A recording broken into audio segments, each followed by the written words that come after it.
Puji Tuhan, selamat sore Bapak Ibu Saudara sekalian. Shalom. Sekali lagi shalom. Ya, salam sejahtera untuk kita semua. Bersyukur Bapak Ibu dan sangat berbahagia. Hari ini kita sudah berada di penghujung tahun dan banyak hal yang telah kita lewati bersama.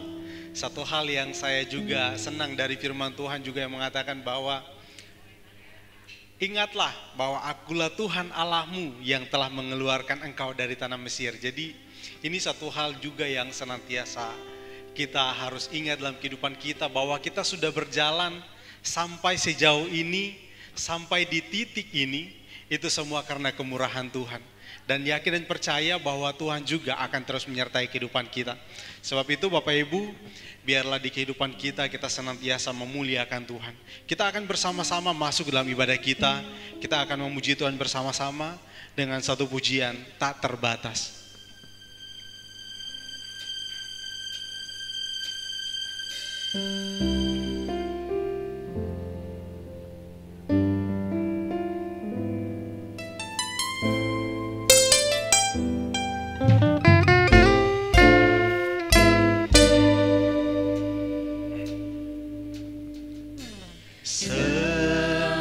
Musim berlalu, namun kau selalu peliharaku.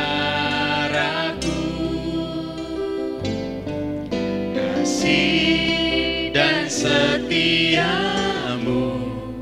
tak pernah layu di hidupku. Lebih luas, lebih luas dari samudra. Kebaikanmu Bapa takkan habis di hidupku. Lebih tinggi dari cakrawala, tak terbatas kasih-Mu. Sungguh ku bersyukur.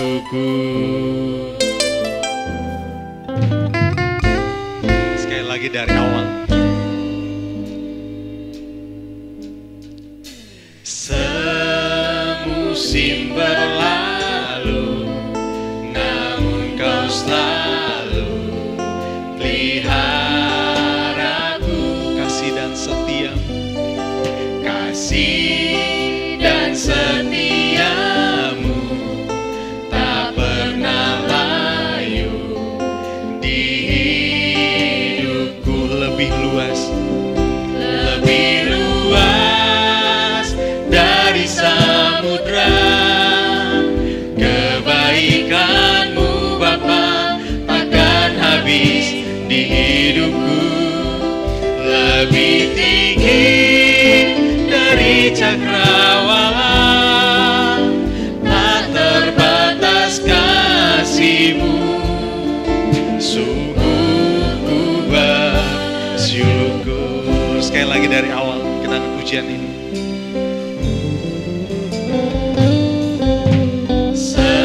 Semusim berlalu, namun kau selalu peliharaku. Kasih dan setiamu tak pernah layu di hidupku. Katakan lebih luas dari samudra. Amin. Dari samudra, kebaikanmu Bapa takkan habis di hidupku. Lebih tinggi dari cakrawala, tak terbatas kasih-Mu. Sungguh ku lebih luas dari samudra. Kebaikanmu Bapa takkan habis di hidupku. Lebih tinggi dari cakrawala, tak terbatas kasih-Mu. Sungguh lebih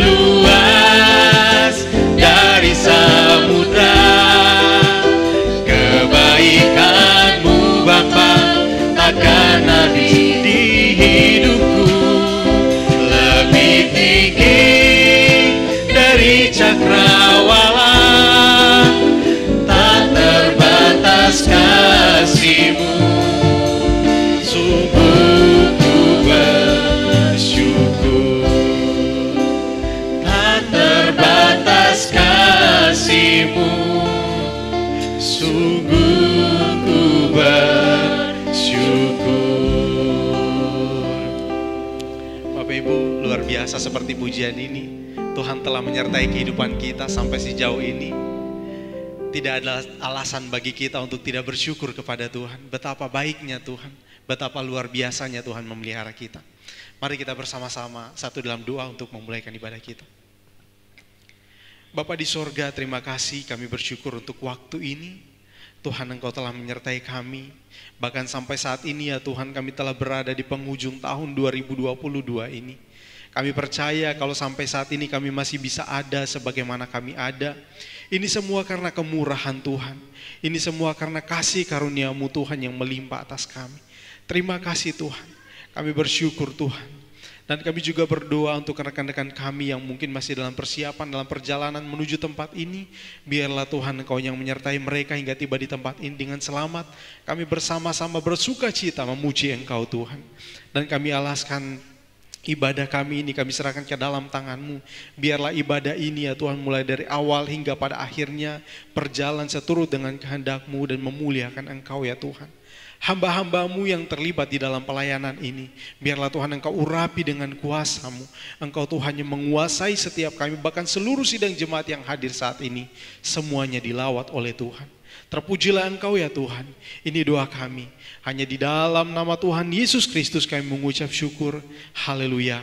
Amin. Puji Tuhan. Sekali lagi menyapa Bapak Ibu Saudara semua. Shalom. Ya, salam sejahtera bagi kita semua dan kita bersyukur sebab Tuhan begitu baik bagi kita. Kita akan bersama-sama untuk memuji Tuhan.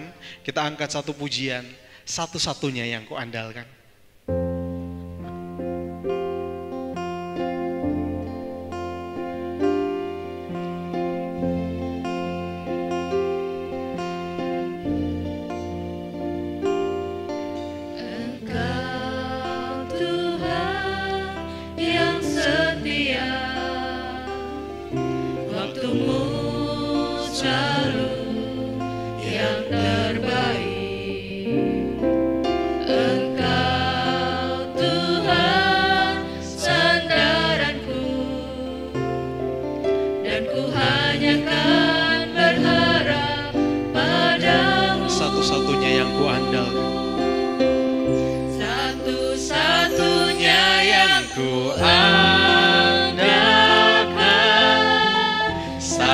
Satu-satunya yang ku percaya,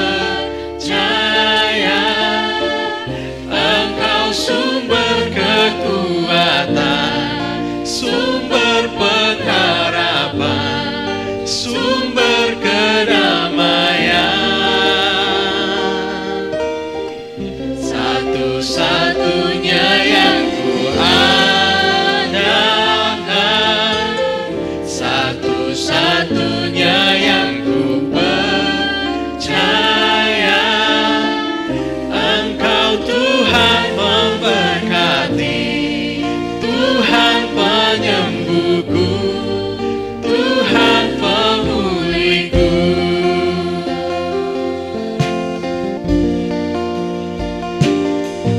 Engkau Tuhan yang setia, amin. Waktu-Mu selalu yang terbaik. Engkau Tuhan sandaranku, dan ku hanya kan berharap padamu. Satu-satunya yang ku andalkan, satu-satunya yang ku andalkan, satu-satunya yang ku percaya,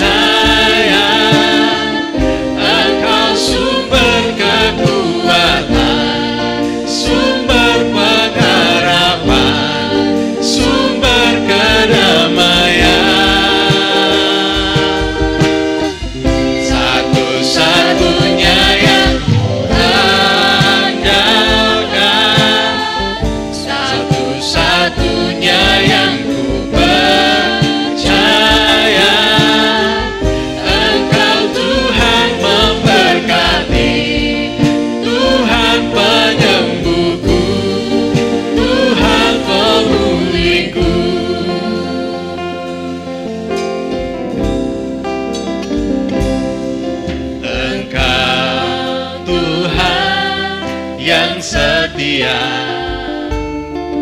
waktumu selalu yang terbaik.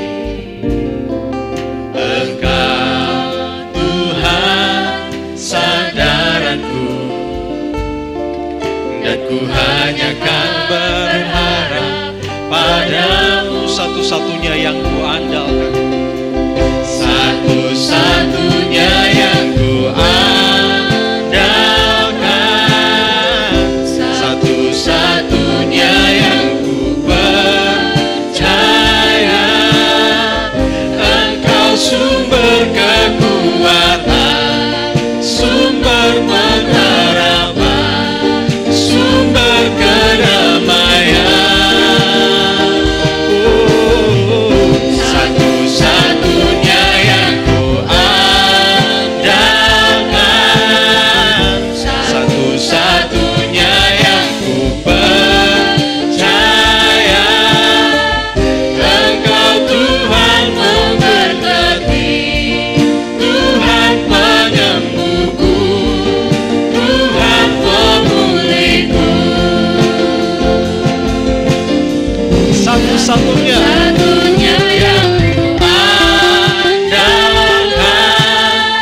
satu-satunya yang ku percaya. Engkau sumber kekuatan, sumber pengharapan, sumber kedamaian. Satu-satunya yang ku andalkan, satu-satunya yang ku percaya. Engkau Tuhan memberkati, Tuhan penyembuhku, Tuhan pemulihku. Engkau Tuhan memberkati, Tuhan penyembuhku, Tuhan pemulihku. Amin. Bapak Ibu, kita telah melewati banyak hal indah bersama dengan Tuhan. Tidak ada yang tahu tentang hari esok. Kita tidak tahu apa yang akan kita hadapi ke depannya. Tapi kita tetap percaya dan tetap mengandalkan Tuhan. Itulah pilihan terbaik bagi kita. Sebab Dia yang tahu segala sesuatu.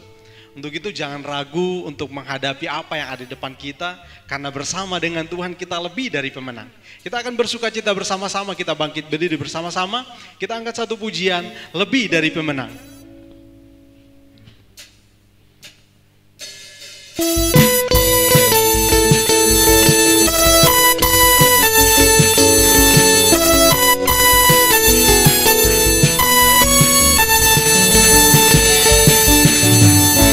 Dari pemenang dalam segala perkara, Iblis telah dikalahkan. iblis telah dikalahkan oleh kuasa darahnya. Jika Allah di pihak kita, siapa dapat melawan? Kita lebih dari pemenang, Lebih dari pemenang. lebih dari pemenang dalam segala perkara. Iblis telah dikalahkan oleh kuasa darahnya. Jika Allah di pihak kita, siapa dapat melawan? Kita lebih dari pemenang. Haleluya, kibarkanlah panjinya, Yesus Raja segala raja. Amin. Haleluya, bangkitlah gerejanya, kita lebih dari pemenang.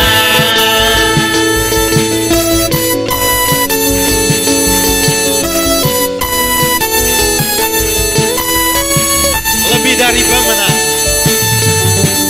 Lebih dari pemenang dalam segala perkara. Iblis telah dikalahkan oleh kuasa darahnya. Jika Allah di pihak kita, siapa dapat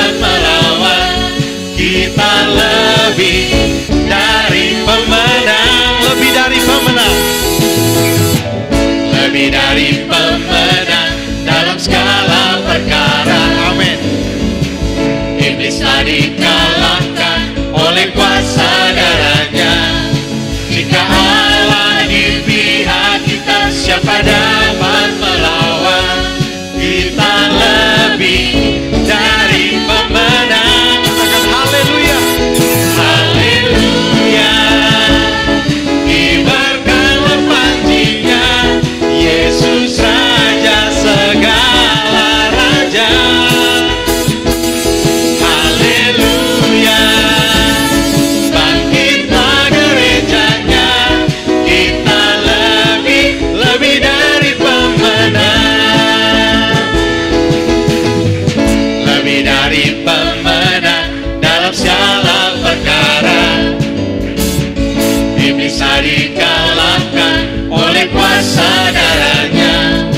Jika Allah di pihak kita, siapa dapat melawan?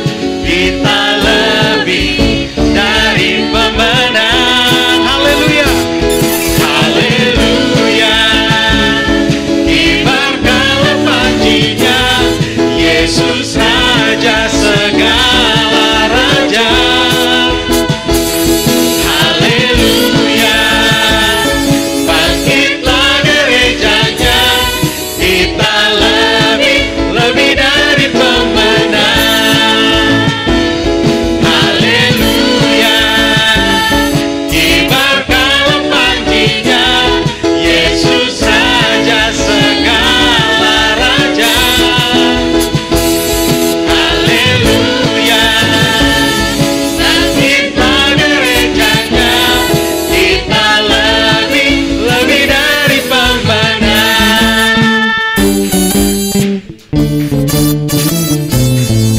Kita lebih dari pemenang. Kita lebih dari pemenang. Kita lebih dari pemenang. Kita lebih dari pemenang. Kita lebih dari pemenang. Kita lebih dari pemenang. Kita lebih dari pemenang. Kita lebih dari pemenang.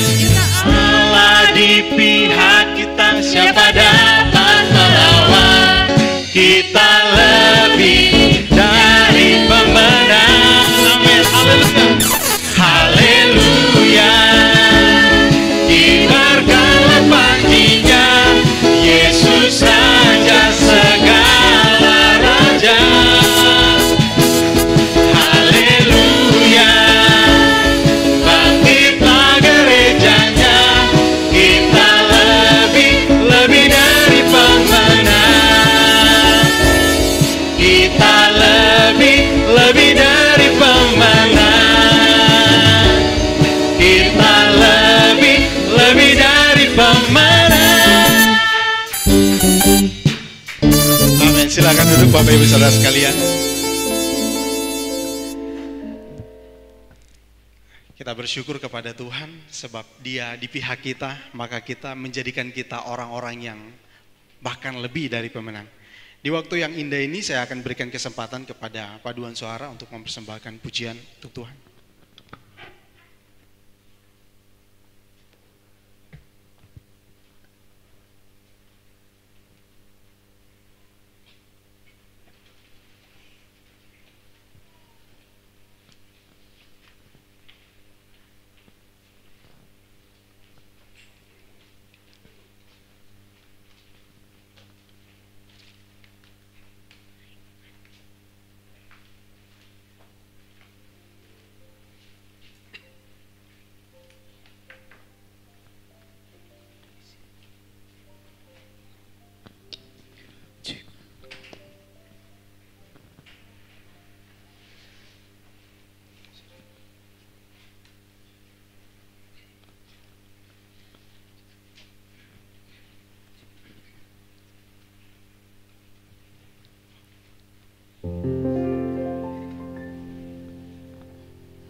your presence doesn't go with us. We don't want to leave this place. Lord, we need you near as we go from here, to lead us by your love and grace. Tinggalkan tempat ini, jika tak kau sertai. Ku perlu Tuhan jadi pimpinan di sepanjang perjalanan. May your presence fill us every day. May your spirit lead our way. Lord, to you we call. Let your glory fall, and may your presence go with us. Engkau setiap hari, Roh Kudus pimpin kami. Kemuliaan-Mu datanglah Tuhan, hadirat-Mu beserta kami. Tak mau tinggalkan tempat ini, jika tak kau sertai. Ku perlu Tuhan jadi pimpinan di sepanjang perjalanan. Ku tak mau tinggalkan tempat ini, jika tak kau sertai. Ku perlu Tuhan jadi pimpinan di sepanjang perjalanan. Engkau setiap hari, Roh Kudus pimpin kami. Kemuliaan-Mu datanglah Tuhan, hadirat-Mu beserta kami.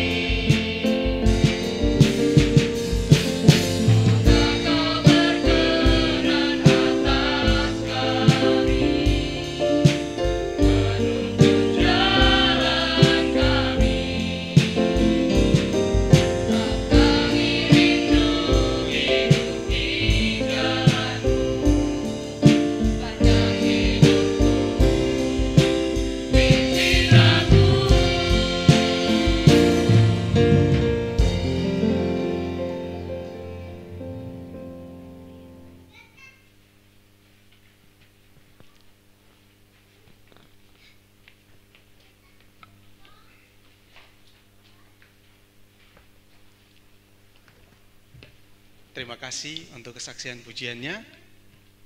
Seperti pujian yang baru saja kita saksikan, bahwa kita benar-benar sangat membutuhkan Tuhan di dalam hidup kita.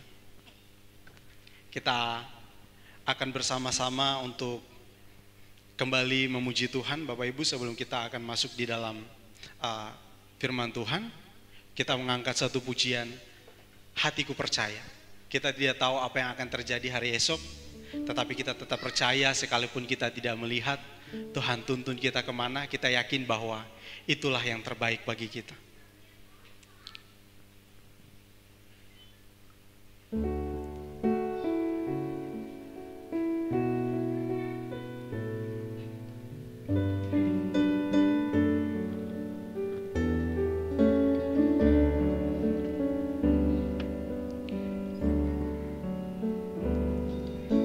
Saat ku tak melihat jalanmu, saat ku tak mengerti rencanamu, namun tetap ku pegang janjimu.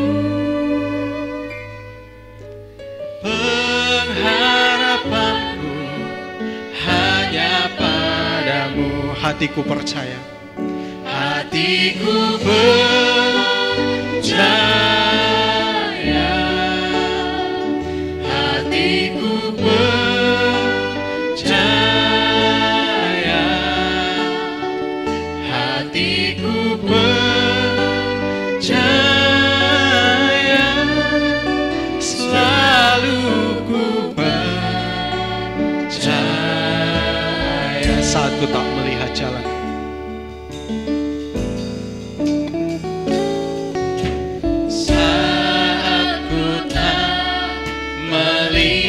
jalanmu, saat ku tak mengerti rencanamu, namun tetap ku pegang janjimu.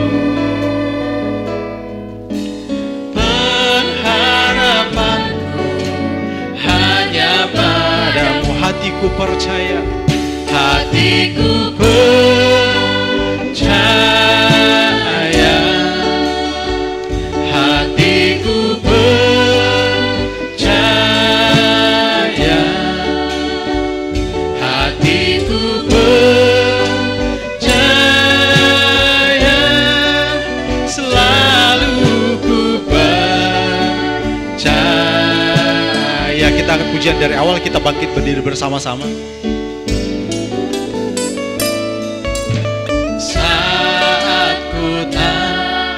Melihat jalanmu, saat ku tak mengerti rencanamu, namun tetap ku pegang janjimu. Pengharapanku hanya padamu. Katakan hatiku percaya, hatiku percaya,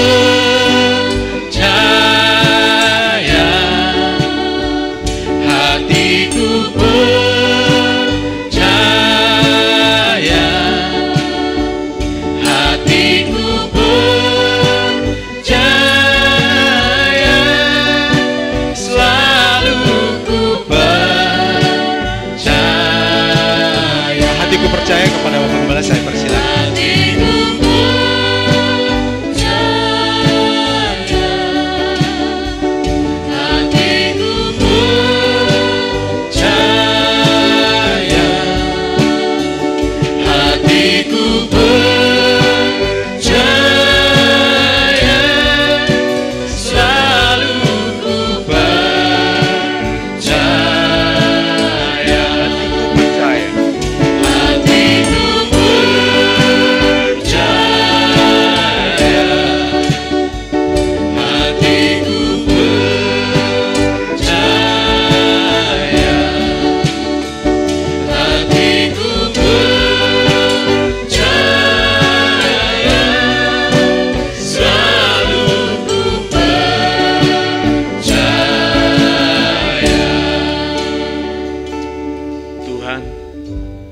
Jikalau dalam nyanyian ini kami mengatakan bahwa kami percaya,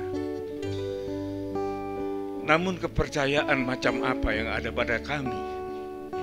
Ini merupakan suatu pertanyaan Tuhan yang kami pun juga tidak mampu untuk menjawab. Apabila firman Tuhan dan Roh Kudus tidak menjelaskan secara tepat dan rinci dalam kehidupan kami. Seringkali kami percaya oleh karena kami menerima segala berkat. Tetapi pada suatu saat kepercayaan itu berubah menjadi kami yang diminta untuk melakukan sesuatu. Seringkali kami gagal, kami tidak mengerti, bahkan kami menyangkal Engkau, Tuhan. Oleh sebab itu pada akhir tahun ini, sekalipun kami dalam nyanyian kami tidak mengerti rencana Tuhan, menandakan bahwa kami adalah orang yang bodoh. Tuhan, Engkau tidak menghendaki hal yang sedemikian. Kami harus mengerti rencana Tuhan. Apa rencana Tuhan ke depan di tahun yang akan datang? Oleh karena Engkau memberitahukan kepada kami, jangan hidup dalam kegelapan, tetapi lihatlah apa yang di luar yang terjadi, dan mengenalilah kehendak Allah. Bagaimana mungkin jikalau kami tetap mengatakan kami tidak mengenal rencana Tuhan? Tuhan, ampuni kami. Seringkali kami berkata-kata, tetapi ada kemunafikan di dalamnya. Namun hari ini Tuhan, sebagai hari terakhir dari tahun 2022, biarlah firman-Mu mengubah paradigma kami, pikiran kami, untuk kami lebih beraktivitas, lebih responsif terhadap segala apa yang sudah Engkau beritahukan kepada kami. Dan kami benar-benar akan keluar sebagai pemenang di atas pemenang, oleh karena kami berkenan kepada Tuhan. Terima kasih Tuhan, di dalam nama Tuhan Yesus Kristus kami sudah berdoa. Amin, amin. Silakan duduk Bapak Ibu.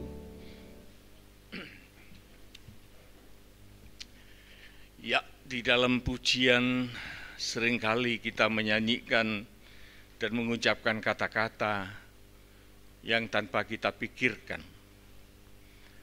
Saya percaya bahwa tiap-tiap lagu nyanyian di dalam gereja Tuhan itu selalu ada inspirasi dari Tuhan. Tapi inspirasi itu kadang-kadang berbalik, saudaraku. Dia memberikan kita suatu inspirasi positif supaya kita memikirkan sesuatu. Nah, ini seringkali gereja Tuhan sudah terbiasa diajarkan bahwa kita mengalir saja. Tidak. Saya tidak setuju dengan mengalir itu. Oleh karena kalau kita ini sebagai ikan, biarlah kita ikan yang hidup, yang berani melawan arus, dan ikan yang berkembang, bukan ikan yang mati, yang hanya kintir begitu saja. Memang kalau dipikirkan, waduh, rohani ya, mengalir. Apanya yang mengalir? Akhirnya mengalir bablas hilang. Tidak boleh, saudara. Sebagai anak-anak Tuhan, kita harus hidup di dalam kemurahan Tuhan. Dan kita harus juga berkiprah di dalam ruang di mana Tuhan memberikan kita untuk bergerak. Sebelum lanjut saya mengucapkan selamat sore dan shalom. Seringkali lupa saudaraku, kalau sudah ada di belakang mimbar, hati ini rasanya kepingin melontarkan semua firman Tuhan. Tetapi ya kita harus bijak membatasi waktu dan lain sebagainya. Saudara, saya pada saat ini masih terinspirasi dengan firman Tuhan pada waktu Natal. Ada keterkaitan yang tidak bisa dipisahkan. Oleh karena di dalam berita Natal itu kita bisa melihat beberapa tokoh yang disebutkan. Orang Majus, Herodes, orang-orang Farisi.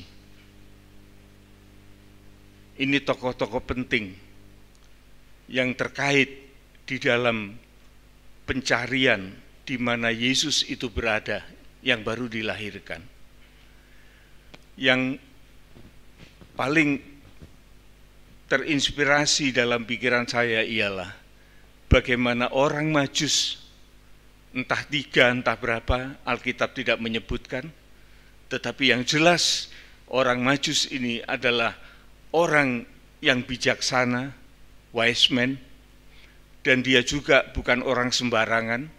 Dikatakan juga dia seorang raja, entah berapa orang, tetapi yang jelas itu merupakan satu kafilah besar yang melintasi padang gurun dari timur sampai ke Yerusalem.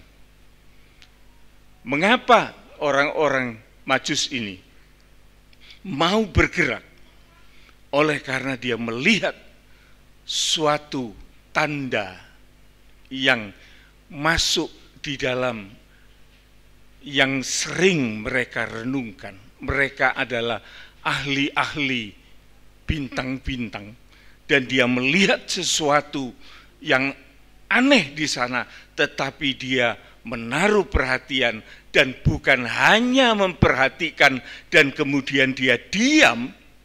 Nah, ini yang sebagai titik tolak bahwa sebagai orang Kristen ini, saudaraku, jikalau melihat satu tanda yang diberikan oleh Tuhan kepada kita, yaitu bahwa penebusan melalui Kristus itu, kasih karunia melalui Kristus itu sudah sampai di dalam kehidupan kita, bangsa kafir, maka kita harus bertambah minat kita untuk mencari siapa Yesus itu.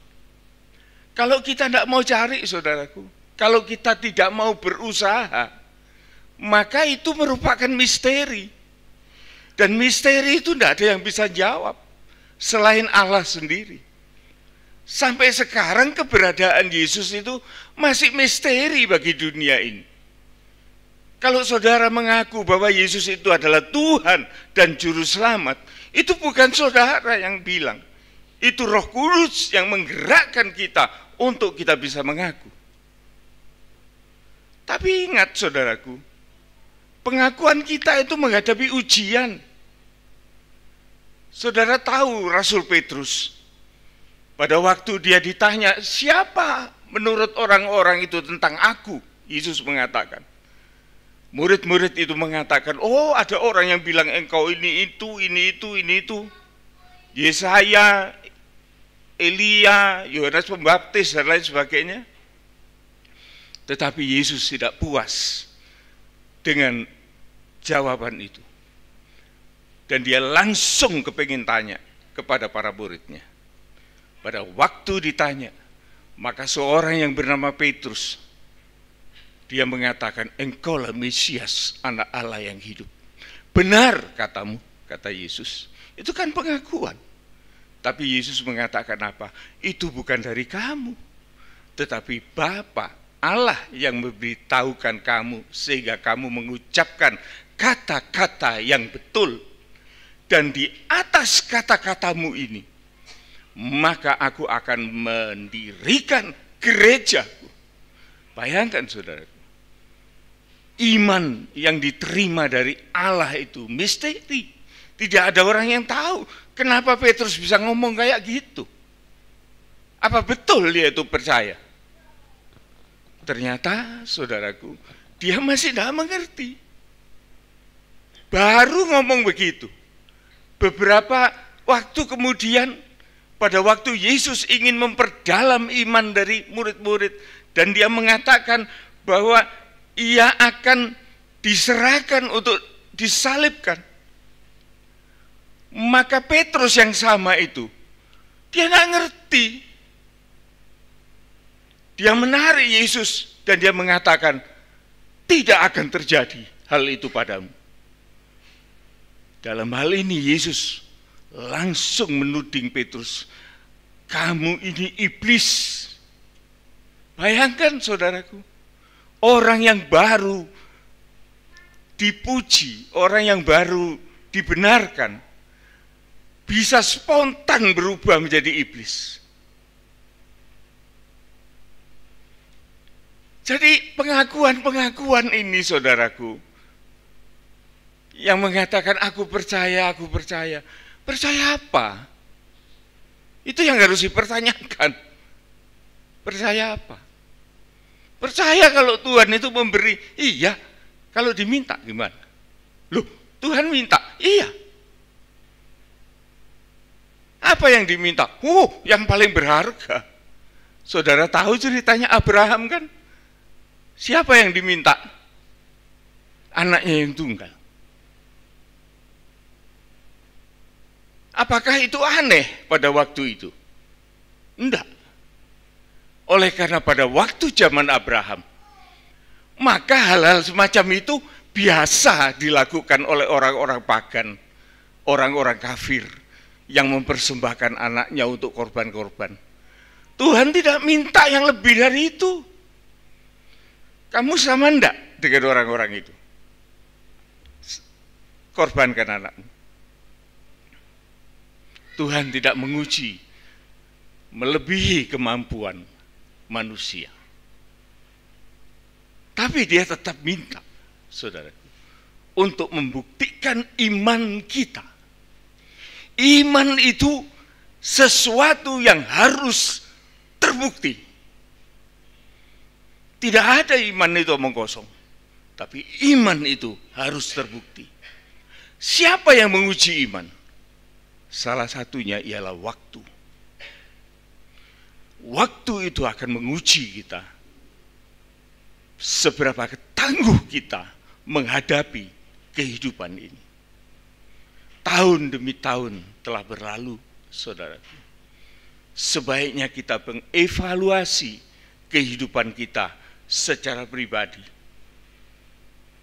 Saya kembali kepada Petrus.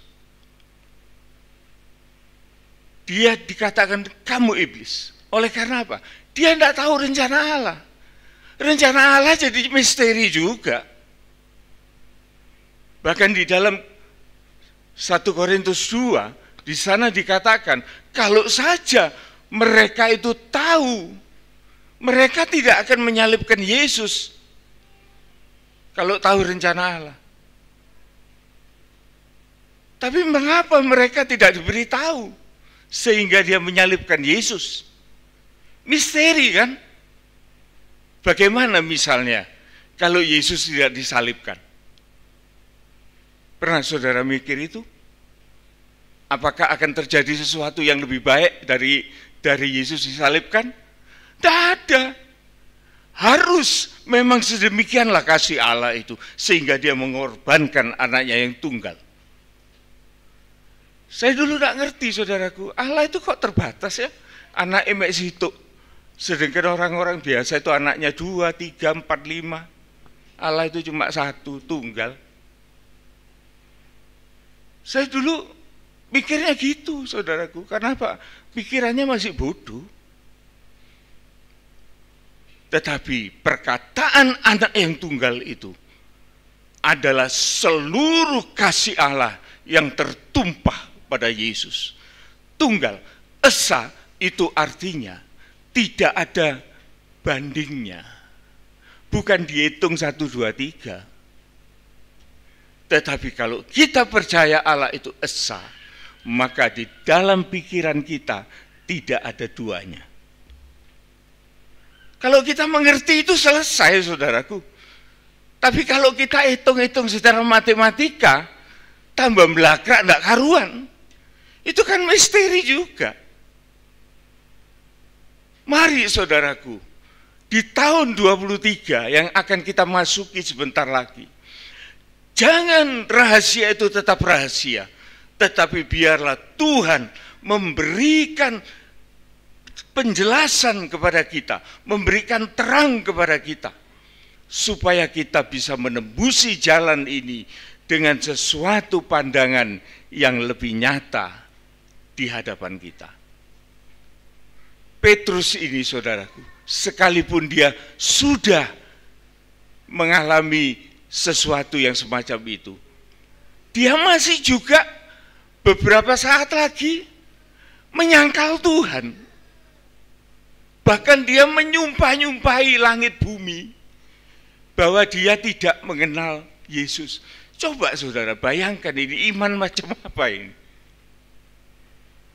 Tetapi kita harus ingat loh saudaraku, kita kan belum pernah kayak Petrus.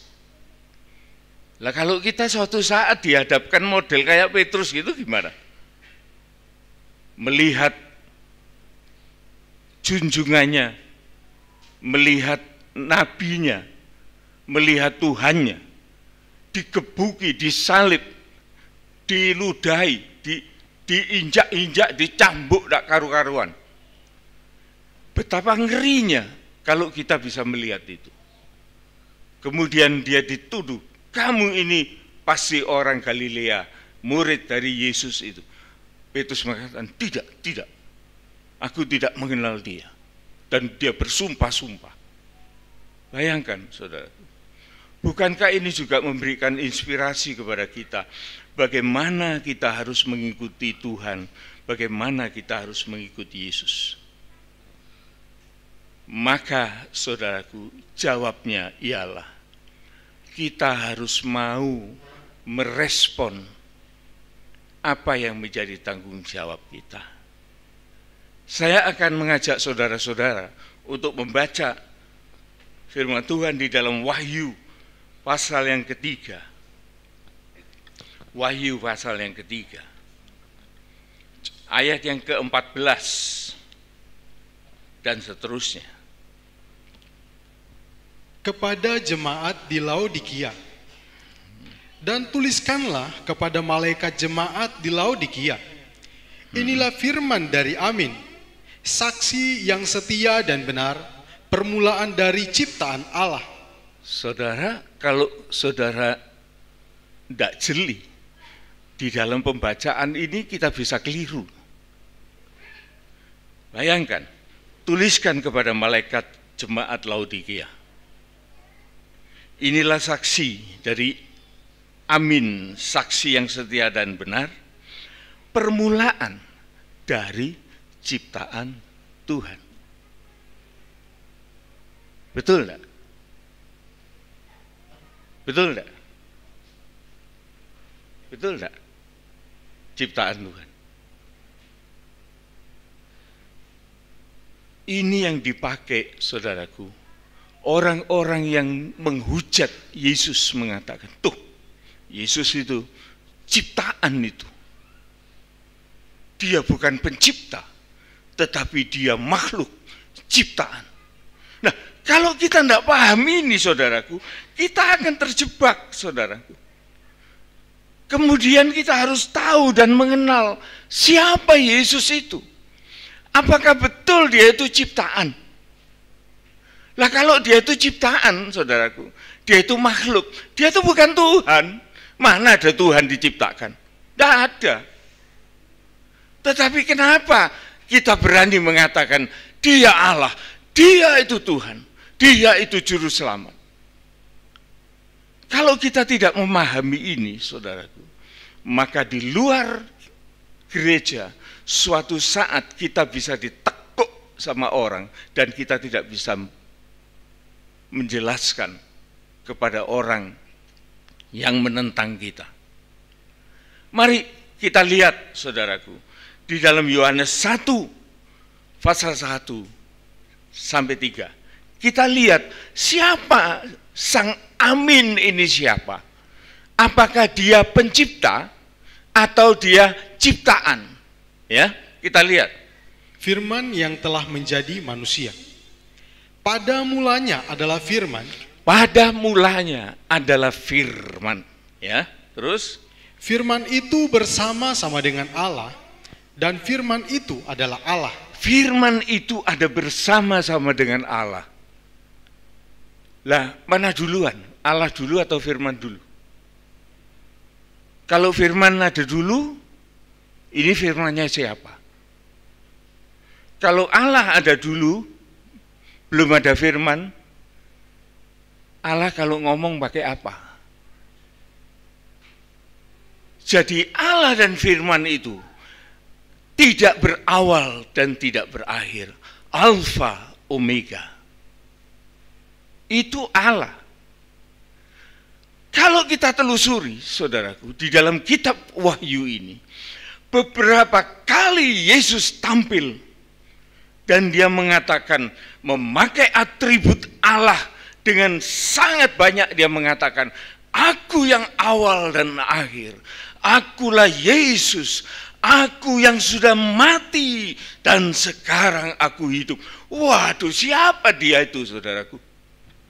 Kok berani-beraninya ngomong, aku Alfa dan Omega. Itu atribut Allah yang tidak bisa dipakai oleh siapapun. Hanya Yesus yang berani dan layak untuk memakai julukan itu. Oleh karena apa? Oleh karena dia adalah Tuhan, dia adalah Allah yang inkarnasi menjadi manusia. Kita lanjut di dalam Yohanes ini, saudaraku, bahwa firman itu bersama-sama dengan Allah, dan firman itu adalah Allah itu sendiri. Terus Ia pada mulanya bersama-sama dengan Allah. tidak pernah berpisah. Dia adalah satu. Dia adalah esa. Tidak ada duanya. Terus Segala sesuatu dijadikan oleh Dia. nah, segala sesuatu dijadikan oleh Dia. Dia ini siapa? Dia itu firman itu. Firman itu menjadi Yesus, menjadi manusia. Dia bukan ciptaan, tetapi sejatinya Dia adalah Sang Pencipta. Firman yang menjadi manusia. Segala sesuatu dijadikan oleh Dia. Dia itu siapa? Dia itu adalah Sang Firman itu sendiri. Dan firman itu pencipta. Terus, Dan tanpa Dia, tanpa firman itu, tidak ada sesuatu pun yang telah jadi dari segala yang telah dijadikan. iya. Jadi beda, saudaraku.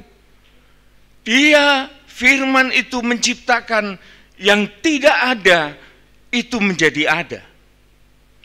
Oleh karena apa? Dia sumber dari segala sesuatu. Yang tidak ada pada Dia, dan Dia menjadikan itu keluar dari dirinya. Kalau manusia, saudaraku, mengatakan aku pencipta lagu, coba tanya, notnya itu do sampai si, bisa enggak dia bikin lebih dari itu? Paling dia bikin cuma minir-minirnya. Tapi lebih dari itu enggak ada suaranya, enggak bunyi. Siapa yang memberi ilham not do sampai si? Adalah Allah itu sendiri. Setahu saya tidak ada not lain. Do, di, re, ri, mi, fa, fi, sol, sil, la, li, si. Sudah habis.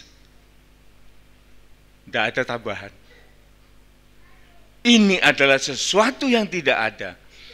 Tuhan mengadakan, manusia mengambil apa yang sudah ada, dan dia berkreasi untuk membuat sesuatu yang dia akui ciptaan. Bikin kursi, wah ini ciptaan saya. Bikin mimbar, yang bikin kayunya siapa? Tidak bisa. Inilah kuasa penciptaan itu yang ada pada Yesus. Kita tidak berlama-lama di sini, saudaraku, karena kita harus nyampe pada sesuatu yang Tuhan mau pada malam hari ini. Ini sekedar kita supaya dikuatkan, supaya kita mengenal lebih dekat lagi siapa sih Yesus itu. Kalau firman Tuhan yang terjemahan ini mengatakan dia itu pencipta, salah. Dia bukan pencipta. Dia bukan ciptaan. Tetapi dia adalah Sang Pencipta itu sendiri. Ya. Terus 15 Wahyu 3. Aku tahu segala pekerjaanmu, engkau tidak dingin dan tidak panas. Alangkah baiknya jika engkau dingin atau panas. Ini satu suasana, saudaraku, yang kita bisa mengerti. Kalau kita ini mau, katakanlah kita itu mau membuat sesuatu itu menjadi steril, saudara ya, menjadi steril. Jalan satu-satunya, atau beberapa jalan, bukan satu-satunya, salah satunya, ialah kita panaskan. Kita panaskan, supaya tidak membusuk. Di mana panas itu kalau sudah mencapai derajat yang aman, maka segala virus, segala bakteri, kuman, itu kebanyakan sudah lumpuh dan mati di situ. Maka steril lah makanan atau minuman itu. Cara yang kedua ialah kita dinginkan, kita turunkan derajat temperaturnya itu, sehingga makanan itu tetap tidak busuk. Bahkan kalau kita bisa melampaui derajat yang aman, yaitu titik beku yang betul-betul tidak bisa lagi ditahan oleh bakteri atau kuman, jadi beku mutlak istilahnya. Kalau tidak salah itu minus 40 derajat. Maka di sana segala macam bakteri atau virus atau apa itu pecah. Dia tidak bisa bertahan dengan temperatur itu. Ini kalau kita ngomong secara fisika loh saudara ya, kan boleh aja. Tetapi di sini saudaraku, berbicara panas tidak, dingin tidak, itu artinya kita ini setengah-setengah saudaraku. Dan di dalam keadaan setengah-setengah itu, kita itu rawan membusuk. Kita ini rawan untuk membusuk. Oleh sebab itu Tuhan mengatakan, aku tidak suka dengan keadaan yang semacam ini. Apa yang Tuhan katakan? Terus? Jadi karena engkau suam-suam kuku, iya, dan tidak dingin atau panas, iya, aku akan memuntahkan engkau dari mulutku. Wah, ini gawat, saudaraku. Ya inilah peringatan Tuhan kepada sidang jemaat, kepada saya, kepada saudara, dan kepada siapapun yang mendengar online ini. Jangan setengah-setengah di dalam kita beribadah mengikut Tuhan. Jangan kita sepelekan, jangan kita pandang enteng ibadah itu. Saya tahu hari ini terakhir tahun 2022 banyak dari jemaat yang pergi untuk rekreasi dan lain sebagainya. Silakan, silakan. Tetapi saudaraku, di mana saudara berada, saudara jangan melupakan ibadah. Saya sering saudaraku, kalau saya kerja di luar kota pada zaman saya kerja, saya bekerja hari Minggu. Pagi saya lihat, 8:30 ini waktunya gereja ibadah. Saya berdiam diri. Saya berdoa kepada Tuhan. Dulu nggak ada online. Tetapi pikiran saya, hati saya, batin saya arahkan pada kebaktian di gereja. Jam-jam ini adalah jam gereja. Saya menghormati jam-jam itu. Sore pun juga demikian.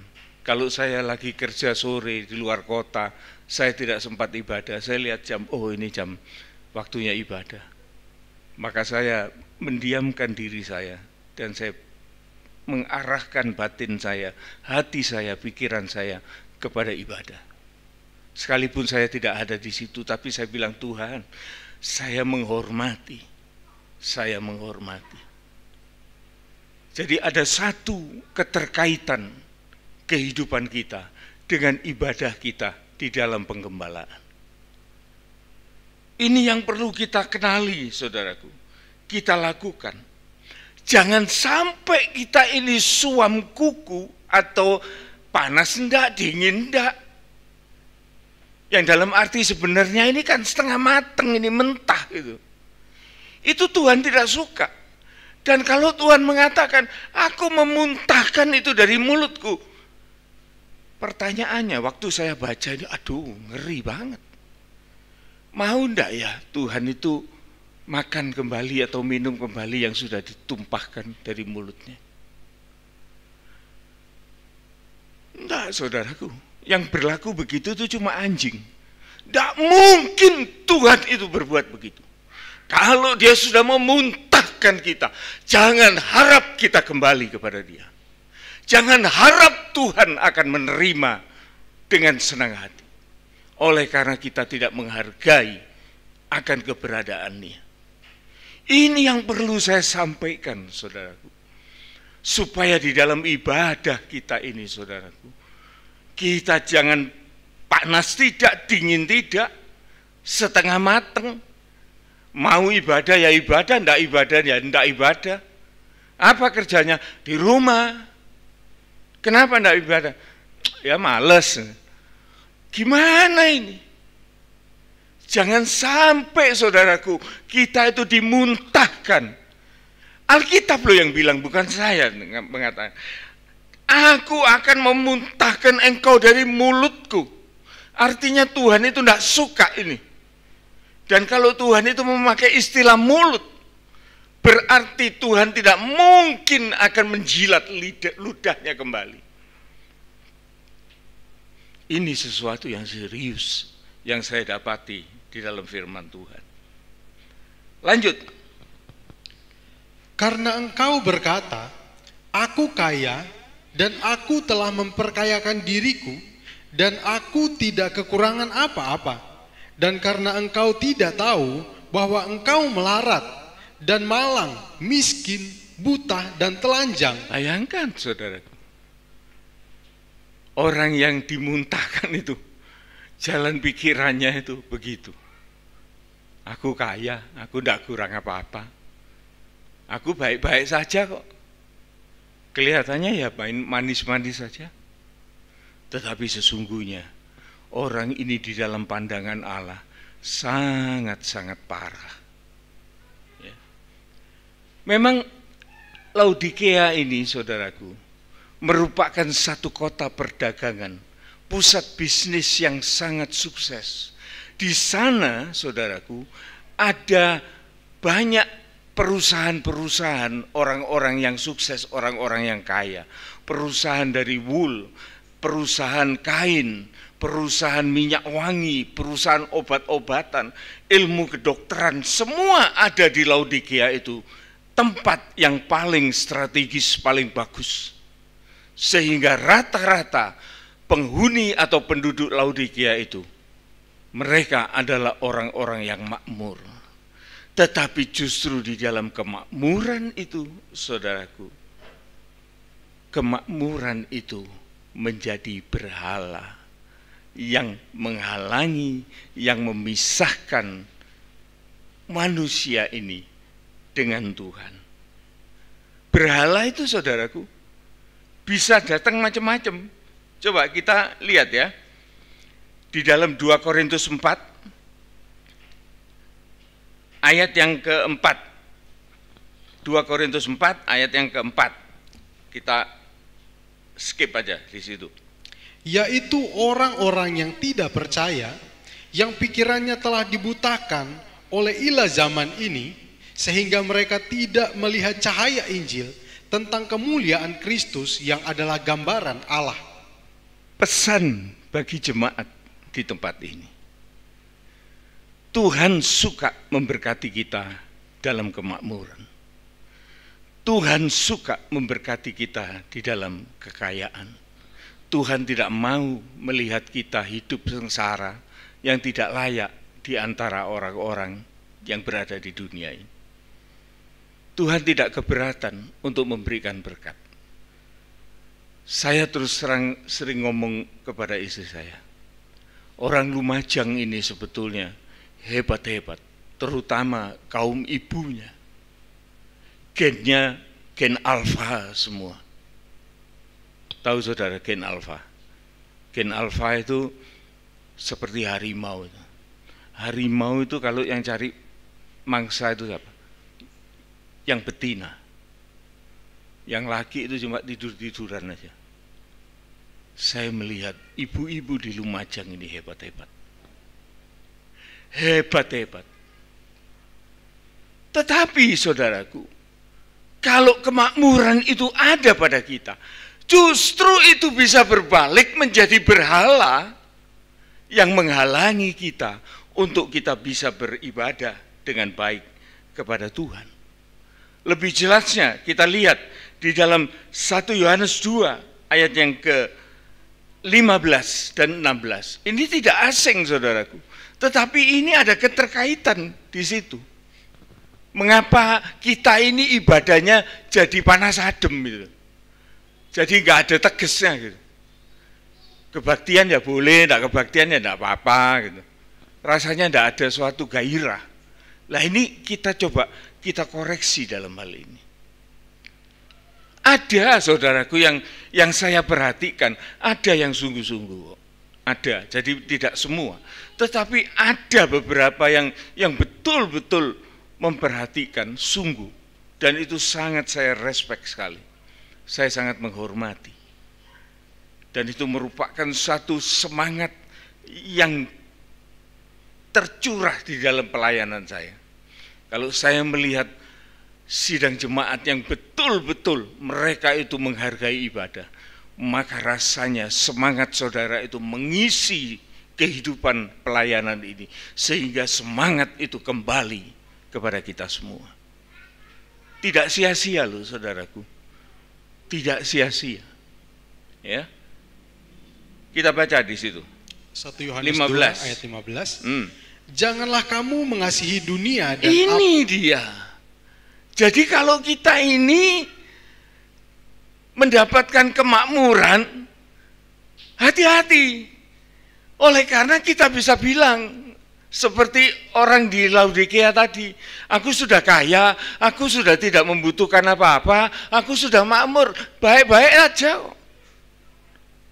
tidak kurang apa-apa. Tapi kita mesti nyari, kenapa? Apakah itu yang menjadikan penghalang kita untuk beribadah dengan sungguh-sungguh? Iya, ada benernya. Oleh karena firman Allah membuka, jangan kamu mengasihi dunia dan apa yang di dalamnya. Make boleh, tapi cinta mati jangan. Kalau kita diberkati pakai aja, tidak ada yang larang untuk kemuliaan Tuhan. Tetapi jangan kita yang dipengaruhi oleh barang-barang, oleh duniawi ini. Kita harus bisa mengatasi mereka. Jangan kamu mengasihi dunia dan yang ada di dalamnya. Karena apa? Jikalau orang itu memberi tempat di dalam hatinya keduniawian ini, mengasihi dunia, maka kasih Allah itu tidak punya tempat di dalam hati orang itu. Sudah penuh. Jadi hatinya ini sudah penuh dengan keduniawian, dengan kekayaan, dengan segala macam. Bukan tidak boleh, silakan. Dan itu berkat Tuhan. Tetapi yang Tuhan pesankan itu, jangan itu menjadi berhala, jangan itu menjadi penghalang. Oleh karena kalau kita tidak waspada, maka berkat itu bisa berubah menjadi masalah di dalam kehidupan kita. Ini pesan yang perlu disampaikan, saudaraku. Atau mungkin saudara sudah tahu, bagus, tetapi sekarang diingatkan lagi. Mumpung tahunnya belum habis. Supaya kita di tahun 23, kita betul-betul bisa mengupgrade diri kita untuk kita lebih sungguh-sungguh di dalam ibadah kita, di dalam kita menghargai Tuhan. Lanjut, ayat 16. Sebab semua yang ada di dalam dunia, yaitu keinginan daging dan keinginan mata, serta keangkuhan hidup, bukanlah berasal dari Bapa, melainkan dari dunia. Nah, dunia itu akan mengajari kita dan mengubah tabiat kita untuk kita menjadi sombong. Nah, kesombongan ini, saudaraku, kita berbalik bermusuh dengan Tuhan. Oleh karena kalau kesombongan itu ada pada kita, maka iblis itu ada di dalam kita, karena iblis itu bapak pembohong dan pembenci, dan juga dia mulai dijatuhkan oleh Tuhan karena kesombongannya itu. Dan kesombongan itu ada pada kita. Jangan dianggap kesombongan itu remeh, tetapi kesombongan itu bukan berasal dari Allah, melainkan dari dunia. Keangkuhan, angkuh, kehidupannya menjadi angkuh, ya. Keinginan mata, keinginan mata ini dulu saya mikir, waduh, kalau gitu tidak boleh ngelencer ya, tidak boleh ngeliat pemandangan. Duh, bukan itu maksudnya, saudaraku. Kalau saudara mau lihat apa-apa ya lihat aja, no problem. Punya mata kok tidak boleh lihat. Jangan seperti apa ya, zaman dulu, waktu saya masih kecil dulu, ada salah seorang hamba Tuhan yang sudah senior, itu kalau ke gereja hari Minggu, naik becak zaman dulu, saudara. Di atas becak itu merem aja gitu. Kalau sampai di gereja itu ditanya sama jemaat, loh, Om, kalau di jalan kok merem ya? Iya, karena ini nanti keinginan mata ini bawa dosa. Loh, kan aneh, saudara ya. Bukan begitu. Tapi keinginan mata itu menimbulkan suatu keinginan di dalam hati yang bisa merusak pikiran kita. Dan kalau hati dan pikiran kita ini dipengaruhi oleh pandangan mata, keinginan mata ini, maka bisa-bisa kita jadi seperti siapa? Daud. Saudara tahu kan ceritanya Daud? Tahu kan? Ceritanya Daud sama Bathsheba, lo tahu enggak? Tahu. Itu karena mata, keinginan daging. Waktu perang Daud bilang, enggak, aku mau istirahat, enggak mau perang. Justru kelemahan itu ada di tempat itu. Justru pada waktu tidak ada kesibukan, matanya jelajatan, ketemu Bathsheba. Dan akhirnya dia jatuh di dalam dosa. Ini loh saudaraku, yang perlu kita sadari dan perlu kita mengerti betapa pentingnya kita ini berjaga-jaga, ya. Ayat 17 dari Wahyu 3, saya ulangi, karena engkau berkata, aku ini kaya, aku telah memperkayakan diriku, dan aku tidak kekurangan apa-apa. Dan karena engkau tidak tahu, kata Tuhan, bahwa sesungguhnya engkau ini melarat, malang, miskin, buta, telanjang.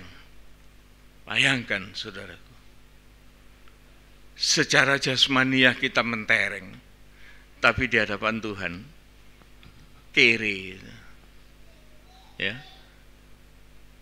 mempermalukan, ya. Nah, ayat selanjutnya ini loh saudaraku, ini yang paling klimaks. Saya katakan ini paling klimaks supaya kita mengerti. Ayat yang ke-18. Maka aku menasihatkan engkau supaya engkau membeli daripadaku emas yang telah dimurnikan dalam api, agar engkau menjadi kaya, dan juga pakaian putih supaya engkau memakainya, agar jangan kelihatan ketelanjanganmu yang memalukan, dan lagi minyak untuk melumas matamu supaya engkau dapat melihat. Iya. Yang fokus dalam ayat ini pada waktu saya membaca itu, saya terkejut. Ada kata-kata, maka aku menasihatkan engkau supaya engkau membeli.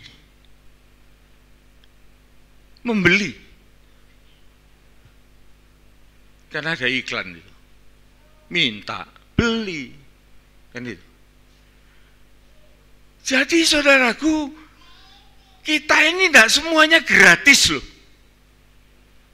Gimana? Makanya ini soal percaya ini loh.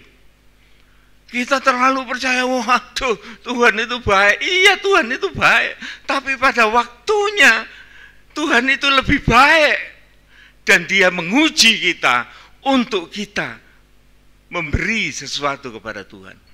Apakah Tuhan diberi kemudian pemberian itu hilang? Sesungguhnya enggak saudaraku. Pemberian itu saudaraku, supaya saya skip aja ya karena waktu mendesak terus. Pemberian itu adalah pemberian hidup kita ini kepada Tuhan. Mempersembahkan kehidupan kita ini kepada Tuhan. Persembahan yang kudus, persembahan yang berkenan kepada Tuhan. Itu yang sebagai bayaran yang Tuhan kehendaki. Loh, apakah kita ini bisa kudus? Mampukah kita ini menguduskan diri kita sendiri? Tidak mampu, saudaraku. Bagaimana kita ini bisa membayar? Padahal Tuhan mengatakan beli dari aku. Kita tidak punya apa-apa, saudaraku. Mau beli apa? Apa Tuhan itu butuh uang penukar? Tidak. Tapi kalau Tuhan mengatakan beli, kita harus menyerahkan pembayaran itu secara penuh untuk kita menerima sesuatu. Ada yang hilang? No, tidak. Oleh karena Tuhan akan memberi lebih dari apa yang kita persembahkan kepada Dia. Itulah puncak kebaikan Tuhan, saudara. Jadi jangan pelitlah kepada Tuhan, terutama di dalam hal ibadah. Karena itu sebagai pembayaran. Kalau kita ini mau mendapatkan sesuatu, pada saatnya saudaraku, kita ini harus beli, ojo njaluk tok. Kudu tuku. Gak duwe-duwe, wis tak kei, kata Tuhan. Sudah ada kasih karunia padamu. Engkau bisa menjadi kudus. Engkau bisa dikuduskan oleh firman dan Roh Kudus bersamamu. Maka engkau sangat berharga di mataku, kata Tuhan. Indah dalam pandanganku. Kan ada nyanyian itu. Dan Tuhan mau bahwa kehidupan kita ini diserahkan kepada Tuhan. Dan Tuhan justru memberikan sesuatu dalam kehidupan itu untuk menjadi lebih dari pemenang. Ya ini yang dimaui, saudaraku. Jadi tolong kita memperhatikan pada waktu-waktu yang akan datang, kita jangan terlalu pasif, saudaraku. Apa ya kata orang Jawa itu apa ya? Lupa saya istilahnya itu. Ya, jadi yo manut nih, opo jari itu. Tidak boleh, saudaraku. Sebagai orang Kristen itu harus punya inisiatif. Inisiatif yang sesuai dengan inisiatif dari Tuhan. Dan kita lakukan. Supaya kita memberi daripadaku emas.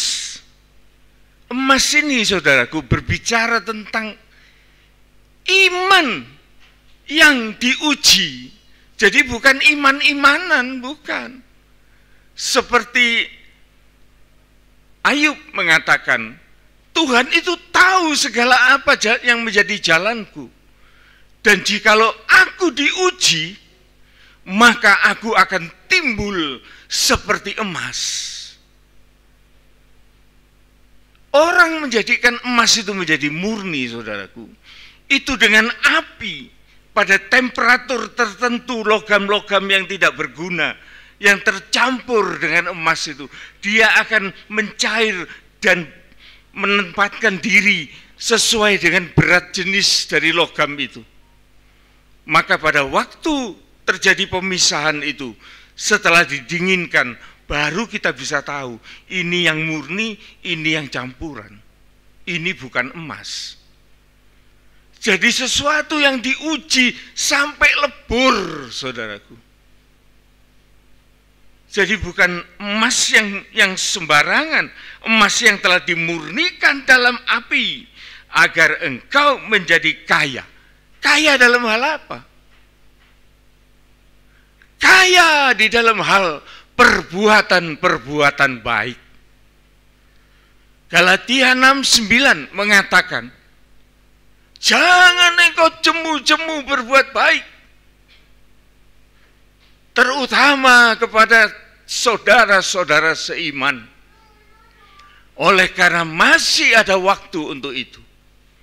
Dan segala perbuatan baik itu akan menyertai kita pada waktu hari kedatangan Tuhan. Kita diberi kesempatan yang sangat luar biasa.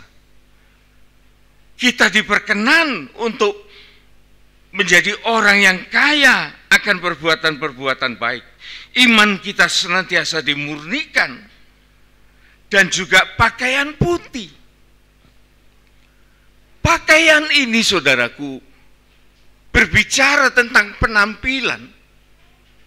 Penampilan yang membawa nama kemuliaan Tuhan di dalam kekudusan kita.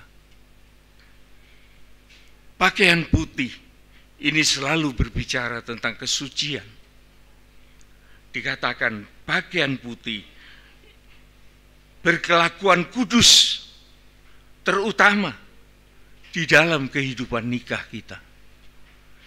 Ini paten, saudaraku, tidak boleh dibantah atau dikurangi. Kalau Tuhan mengatakan hendaklah pakaianmu putih, itu berarti kehidupan nikah kita di dalam kekudusan. Mengapa kita harus mengenakan pakaian? Karena Tuhan melihat keadaan kita tadi ialah telanjang dan dipermalukan. Maka Tuhan mengatakan bukan pakaian jasmani itu yang akan membuat kamu mulia. Banyak kan orang yang pakai pakaian mentereng, tapi kelakuannya tidak bisa dicontoh. Justru mereka yang berada di nightclub, mereka pakai pakaian yang najis, tetapi perbuatannya busuk dan menghina Tuhan. Dia hidup di dalam dosa, terutama dosa seks, di dalam dosa pernikahan. Apalagi tahun baru begini, saudaraku. Banyak orang memanfaatkan untuk hal-hal yang semacam itu. Jikalau kita bersama dengan Tuhan, maka kehidupan kita ini tidak dipermalukan. Kita tidak kedapatan telanjang, tetapi kita kedapatan berpakaian putih, kudus di dalam kehidupan nikah kita. Dan kita tidak dipermalukan. Anak-anak kita melihat kita, keluarga, teman-teman melihat kita. Kita tidak akan dipermalukan. Siapa yang pernah dipermalukan oleh karena telanjang? Siapa? Nuh. Itu sebagai orang tua, saudaraku, lupa daratan, gila berkat. Dia minum, makan, minum, mabuk, sehingga lupa akan keadaannya dan dia kedapatan telanjang. Maka anak-anaknya melihat, salah satu dari anaknya itu mentertawakan dia. Akibatnya apa? Akibatnya rusak keluarga itu, saudaraku. Rusak. Nuh sadar dan dia tidak bisa menahan kemarahannya. Dan dia menyumpahi anaknya sendiri. Bukan anaknya loh, cucunya juga disumpahi loh. Kan kebangetan. Bukan hanya siapa? Ham ya. Bukan hanya Ham. Sampai cucunya, siapa itu namanya itu? Saudara baca dalam Alkitab, saya lupa. Ini asalnya awal. Itu. Sehingga dipermalukan di dalam keadaan semacam itu. Kita baca di dalam Pengkhotbah 9 ayat yang ke-8 untuk pakaian putih, lambang kekudusan di dalam nikah. Terus, biarlah selalu putih pakaianmu, iya, dan jangan tidak ada minyak di atas kepalamu. Iya, ini satu keadaan, saudaraku, di mana orang itu dalam kekudusan dan ada urapan Roh Kudus di dalam jalan hidupnya. Ya. Terus 4 yang keempat, dan tidak ketelanjangan memalukan dan minyak untuk melumas mata. Itu kebudayaan, saudaraku. Pada waktu itu di Laodikia itu ada kosmetik yang untuk celak mata. Jadi celak mata itu seperti salep gitu ya. Jadi kalau orang itu berada di dalam padang pasir, kena panas matahari apa itu, kulitnya tidak rusak, matanya pun juga terlindung dari debu. Itu ada di situ. Oleh sebab itu dipakai dalam firman Tuhan, minyak untuk melumas matamu supaya engkau dapat melihat. Ya, dapat melihat. Ini tadi yang saya katakan, saudaraku. Umat Tuhan itu tidak bisa melihat. Seharusnya umat Tuhan itu melihat, saudaraku. Kadang-kadang kita nyanyi, aku tak kenal rencanamu dulu, tapi sekarang tidak boleh. Sekarang harus kenal rencana Tuhan. Gimana toh? Kita ini katanya anak-anak Tuhan, kalau tidak ngerti rencana Tuhan itu kan kebangetan. Ya kalau kita nyanyi itu dulu, ya sudah lah, bisa dimaklumi. Ya, kita lihat di dalam Efesus 5 ayat 15 sampai 17, di sana jelas Tuhan itu mengarahkan kita untuk kita tidak menjadi orang yang bodoh. Karena itu perhatikanlah dengan saksama. Perhatikan dengan saksama. Bagaimana kita memperhatikan kalau mata kita kelilipan? Oleh sebab itu kita perlu pelumas itu supaya debu itu tidak masuk di dalam mata kita. Terus, Bagaimana kamu hidup? Janganlah seperti orang bebal, tetapi seperti orang arif. Dan pergunakanlah waktu yang ada, waktunya masih ada. karena hari-hari ini adalah jahat. Iya, untuk orang dunia, bukan untuk kita. Ngapain kita ribut? Tuhan tidak menjanjikan kita menjadi orang jahat.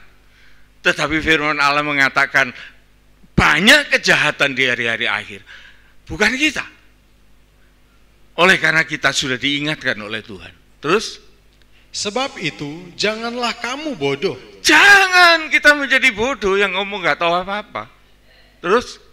Tetapi usahakanlah supaya kamu mengerti kehendak Tuhan. Berusaha loh saudaraku. Berusaha loh. Bukan nanti ya Tuhan nanti akan memberi pengertian. Tidak. Tidak. Kalau kita tidak pernah beribadah, kalau kita tidak pernah baca firman Tuhan, kalau kita tidak pernah berdoa minta pimpinan Roh Kudus, bagaimana kita bisa tahu? Ulangi.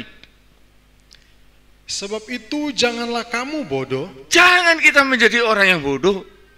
tetapi usahakanlah supaya kamu mengerti kehendak Tuhan. Iya, berusaha itu namanya. Bukan kenter-kenteran, bukan. Bukan ya sudah ikut arus, bukan. Harus berusaha, inisiatif. Terus. Dan janganlah kamu mabuk oleh anggur. Iya, itu seperti Nuh tadi ya, cukup sampai di situ. Jangan kita menjadi orang yang mabuk anggur, yang kita melupakan segala kemuliaan dan janji Tuhan yang ada pada kita. Maka kita akan menjadi orang yang sengsara di hadapan Tuhan. Orang yang melarat, orang yang telanjang, orang buta, orang yang luar biasa keadaan, kekurangan dan lain sebagainya. Tapi kita diberi kesempatan untuk beli sesuatu kepada Tuhan. Kalau kita beli berarti kita harus punya. Logis kan? Kalau kita tidak punya uang kan kita tidak bisa beli. Tapi kenapa Tuhan nyuruh kita beli? Berarti Tuhan tahu kita punya. Apa yang ada pada kita? Kehidupan kita yang selalu dikuduskan. Ini harganya luar biasa di hadapan Tuhan. Kita tukarkan kehidupan kita untuk kita menerima sesuatu yang lebih baik. Ini sesuatu yang kata orang misteri, buat kita enggak, saudaraku. Ini jelas, ini rencana Tuhan yang indah di dalam kehidupan kita. Ya. Kemudian ayat yang ke-20 atau 19 dari Wahyu yang ketiga. Ini ayat-ayat yang terakhir, saudaraku. Tapi ini tetap menarik. Ada kata-kata yang mengejutkan saya gitu loh. Waktu saya baca itu, saya kok mikir aneh ya, tapi saya bisa mengerti itu. Gitu. Ayat 19. Barang siapa kukasihi, ia kutegur dan kuhajar, sebab itu relakanlah hatimu dan bertobatlah. Iya. Jadi kalau kita ini mendengarkan firman Tuhan, dan kemudian firman Tuhan itu sifatnya menyatakan kesalahan kita, kita masih ngeyel, aku tidak salah. Tuhan menegur kita dengan firman-Nya. Kita masih ngeyel, Tuhan mandek.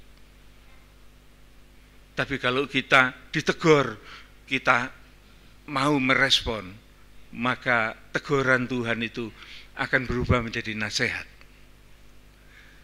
Kalau nasihat itu kita turuti, kita menghormati Tuhan, maka nasihat itu berubah menjadi pengajaran. Kita diajari oleh Tuhan. Ini, saudaraku. Oleh karena firman itu begitulah jalannya. menyatakan kesalahan, menegur dosa, menasehati, dan mengajar kita untuk kita menjadi mengerti, menjadi sempurna di dalam Tuhan. Sebagai ayat yang terakhir, ayat 20, ini yang perlu kita perhatikan. Sungguh-sungguh ini pesan di akhir tahun 22, saudaraku. Saya baca ini berulang-ulang dalam minggu-minggu yang lalu. Dan saya mendapatkan sesuatu. Kita lihat. Lihat, aku berdiri di muka pintu dan mengetok. Tuhan itu adalah Tuhan yang santun. Ingat itu. Tuhan itu bukan Tuhan yang memaksa kita. Tetapi Tuhan mengatakan, aku berdiri di muka pintu, aku mengetuk. Terus, jikalau ada orang yang mendengar suaraku, kalau ada di antara kita yang membutuhkan Tuhan dan mendengar ketukan itu, terus dan membukakan pintu, terus aku akan masuk mendapatkannya dan aku makan bersama-sama dengan dia. Iya. Dan ia bersama-sama dengan aku. Iya, ada persekutuan yang erat, saudaraku. Masalahnya di sini, saudaraku. Tuhan itu sudah mengetuk pintu. Adakah orang yang merespon ketukan pintu itu? Ini kan satu pertanyaan, saudaraku. Oleh sebab itu saya tetap mengatakan kita itu jangan kentir. Jangan cuma ya sudah pokoknya nurut arus. Tidak, kita itu perlu bergerak. Kalau kita itu mendengar ketukan Tuhan, mosok sih kita ini terus diem aja. Tapi seharusnya kita ini bangkit dari tidur kita, membuka pintu rumah kita. Itu yang harus kita lakukan. Kalau kita tidak membuka pintu, Tuhan tidak akan masuk dalam rumah kita. Dan kita tidak akan pernah bertemu dengan Tuhan. Kita tidak pernah makan persekutuan dengan Tuhan.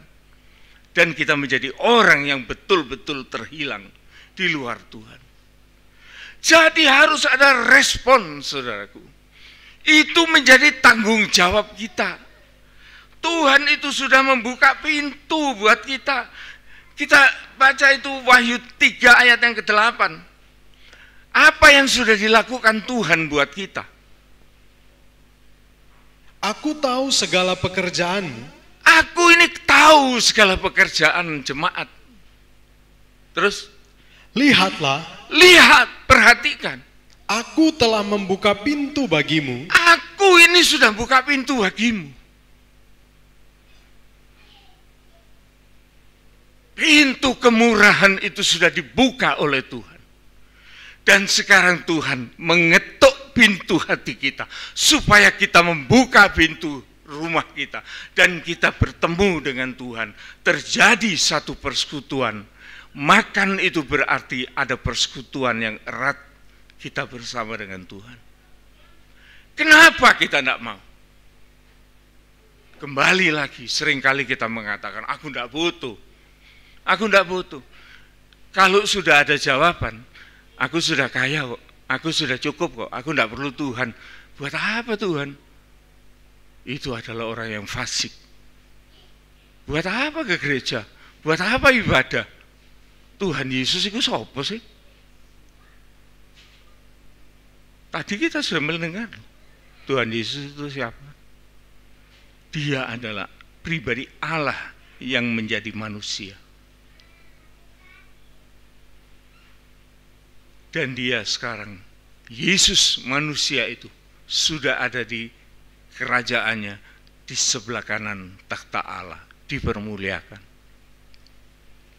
Dan itu membuka kemungkinan bahwa kita sebagai manusia pun juga akan beserta dengan kebangkitannya dan juga akan beserta dengan kemuliaannya. Itu yang dijanjikan oleh Tuhan, saudaraku. Jadi kita kembali lagi di sini kita melihat bahwa Yesus mengatakan, lihat, aku berdiri di muka pintu dan mengetok. jika ada orang yang mendengar suaraku dan membukakan pintu. Kalau tidak mau dibukakan pintunya gimana? Ya Tuhan pergi. Dan tidak ada second chance lagi buat kita. Kita akan menjadi orang yang merugi. Tetapi kalau kita tahu bahwa kita mendapat kesempatan dari Tuhan yang sudah membuka pintu bagi kita, maka kita harus merespon itu. Dan kita juga harus membuka pintu bagi Tuhan. Inilah saudaraku pesan dari akhir tahun 2022. Supaya di dalam ibadah kita ini, kita tambah serius, kita bertanggung jawab atas kehidupan kita. Jangan kita menjadi orang yang selalu mengatakan, aku tidak tahu apa-apa. Tidak boleh, tidak begitu maunya Tuhan. Oleh karena Tuhan mengatakan, jangan engkau bebal, jangan engkau menjadi bodoh, tapi ketahuilah rencana Allah. Kita tetap bilang, aku tidak tahu rencanamu. Ya wis lah, iku biyen, tapi saiki ojo. Sing pinter titik. Ya. Itulah pesan Tuhan, dan semoga Tuhan akan menolong kita di dalam kita menempuh jalan Tuhan yang begitu indah. Amin. Kita akan menyanyikan sebuah nyanyian Firman-Mu Agung.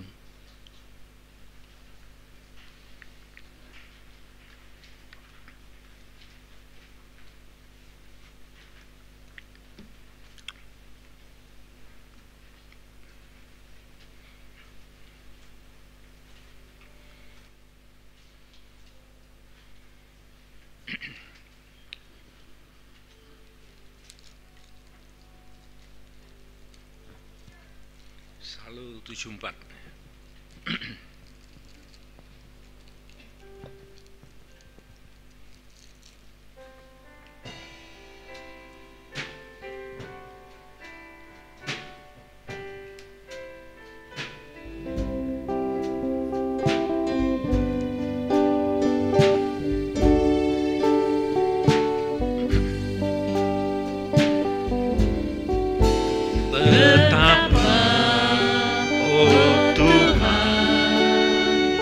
Firman-Mu agung memancarkan kehidupan manusia berdosa.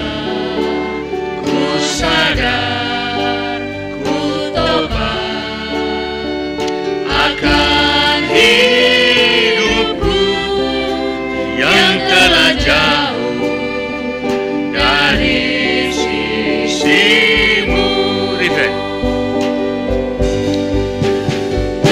Tuhan,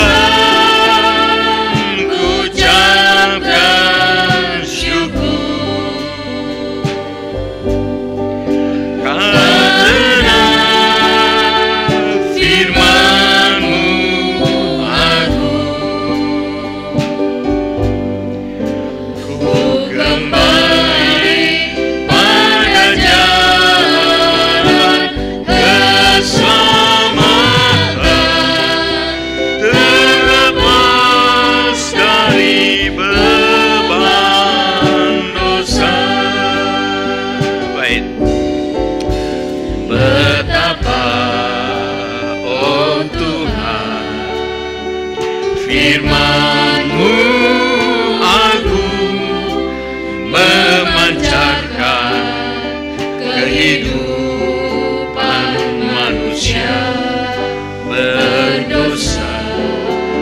Ku sadar, ku tobat akan hidupku yang telah jauh dari sisimu. Tuhan, ku ucapkan syukur karena firman-Mu agung. Ku kembali pada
materi perjamuan kudus. Yang belum menerima silahkan angkat tangan dan meminta. Tapi jikalau kita sudah memiliki semuanya, kita angkat lebih tinggi dari kepala kita. Dan kita menyatu di dalam tubuh dan darahnya. Pintu itu harus kita buka. Dan biar Tuhan itu masuk di dalam kehidupan rumah tangga kita. Dan kita akan makan minum bersama dengan Dia. Dan saat ini kita menerima tubuh dan darahnya untuk menyatu di dalam kehidupan kita. Kita dengar firman Tuhan. Sebab apa yang telah kuteruskan kepadamu, telah aku terima dari Tuhan, yaitu bahwa Tuhan Yesus pada malam waktu Ia diserahkan mengambil roti, dan sesudah itu Ia mengucap syukur atasnya. Ia memecah-mecahkannya dan berkata, inilah tubuhku yang diserahkan bagi kamu. Perbuatlah ini menjadi peringatan akan aku. Dalam nama Tuhan Yesus Kristus kita makan bersama.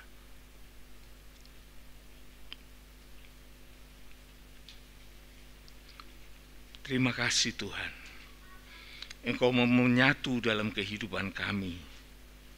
Engkau memakai kami Tuhan sebagai harta kerajaan surga yang sangat berharga dan sangat indah di matamu.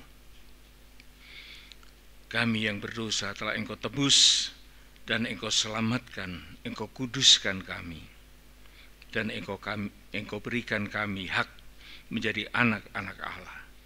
Terima kasih Tuhan. Kita angkat cawan lebih tinggi dari kepala kita.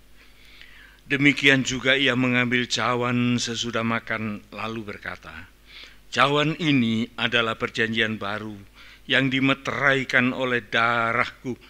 Perbuatlah ini setiap kali kamu meminumnya menjadi peringatan akan aku. Sebab setiap kali kamu makan roti ini dan minum cawan ini, kamu memberitakan kematian Tuhan sampai Ia datang. Dalam nama Tuhan Yesus Kristus kita minum bersama.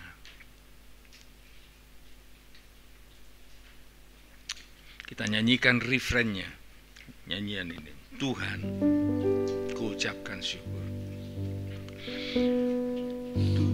Tuhan, ku ucapkan syukur.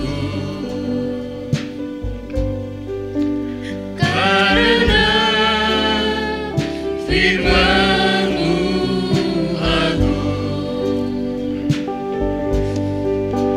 ku kembali pada jalan keselamatan, terlepas dari beban dosa. Tuhan, saya mohon dengan hormat Bapak Mario doa untuk firman. Ucapkan syukur karena firman-Mu agung, ku kembali pada jalan keselamatan,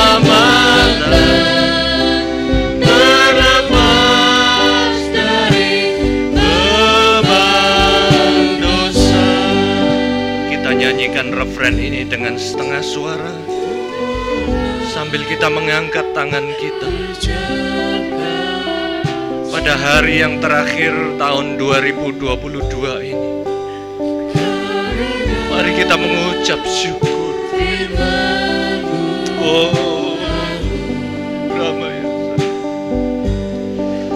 ku kembali pada jalan keselamatan, terlepas dari beban dosa.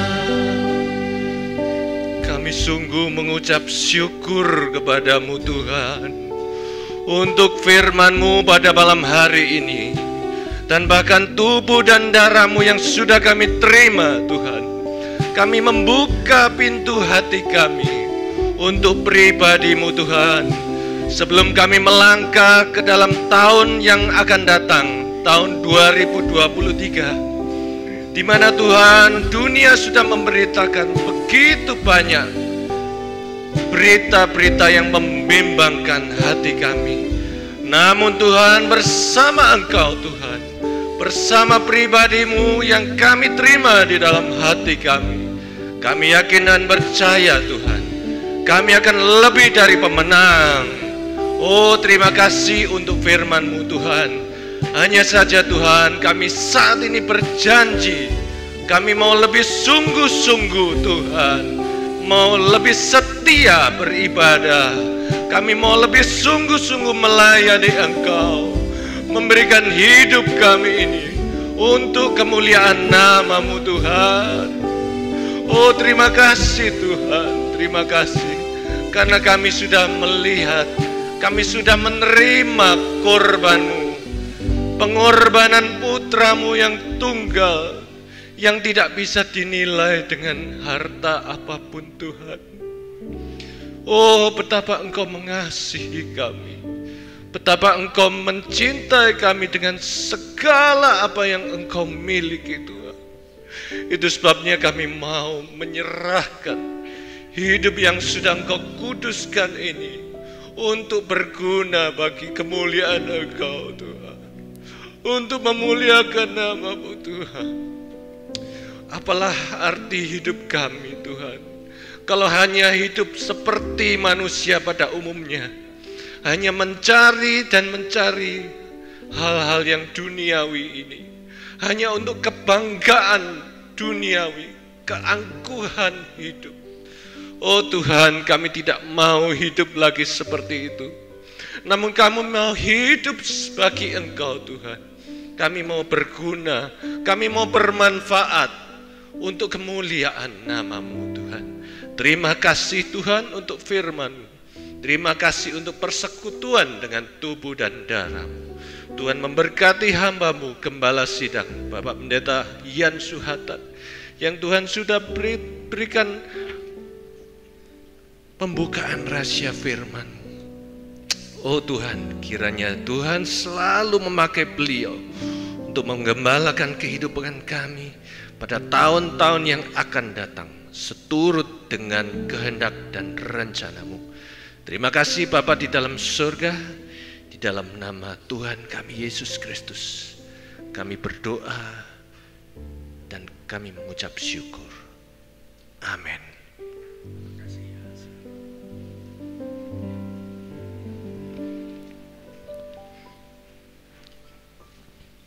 Mohon waktunya sebentar Bapak Ibu, dengarkan pengumuman untuk kita semua. Pertama-tama mengucapkan banyak terima kasih kepada Bapak Ibu Saudara sekalian yang selalu giat di dalam ibadah, baik juga yang sidang jemaat GPT Lumajang, GPT Jatiroto yang dari Jatiroto, terima kasih, dan juga yang dari luar kota semuanya terima kasih. Tuhan Yesus memberkati kita semua. Dan yang pertama saya ingin sampaikan kepada kita semua bahwa kegiatan kita untuk selama 1 minggu ke depan ini itu masih kosong Bapak Ibu ya. Jadi mulai minggu besok itu belum ada ibadah. Hari Senin juga tidak ada ibadah untuk 2 pagi. Hari Rabu belum ada PA. Sabtu belum ada untuk kaum muda. Nanti kita akan mulai kegiatannya itu kembali di tanggal 8 ya, 8 Januari.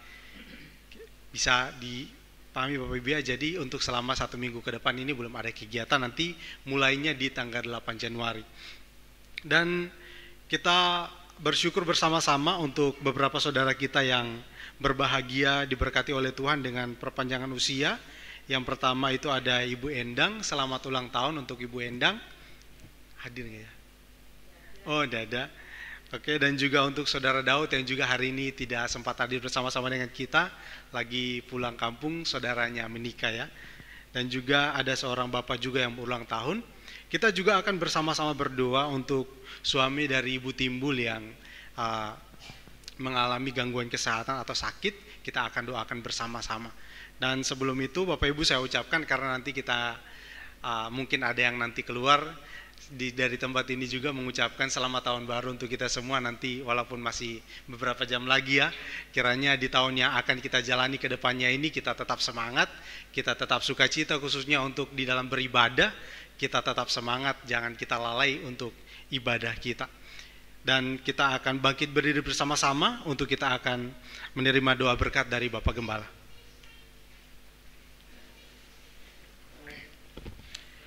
Ya, pesan saya di akhir hari-hari tahun 2022, kita bersyukur kita sudah menerima segala sesuatu yang baik dari Tuhan.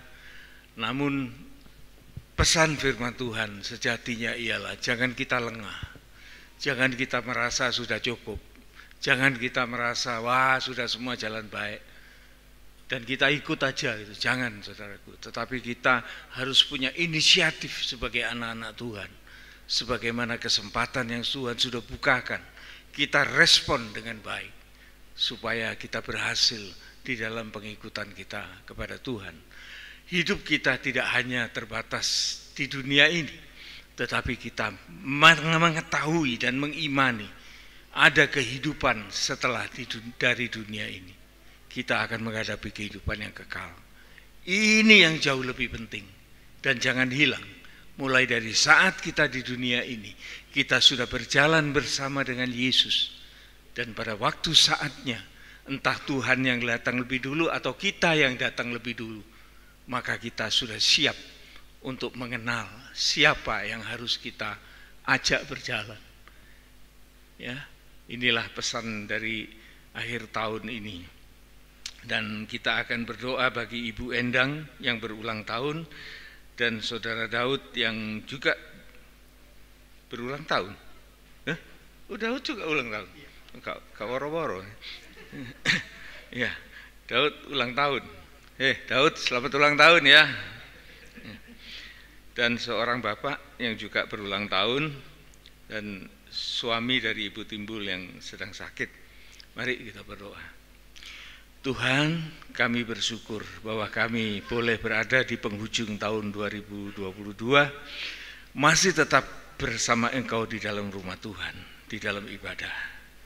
Tuhan, kami berterima kasih jikalau peringatan-peringatan firman itu akan membawa segala kebaikan, kebajikan yang akan kami terima di dalam tahun 2023.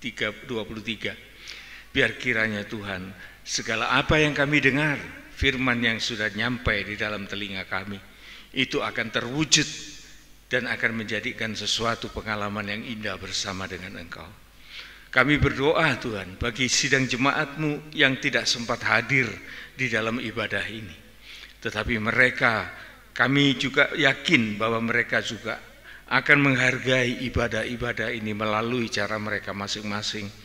Tuhan, biar pertolongan Tuhan, berkat Tuhan juga akan beserta dengan mereka tanpa pengecualian.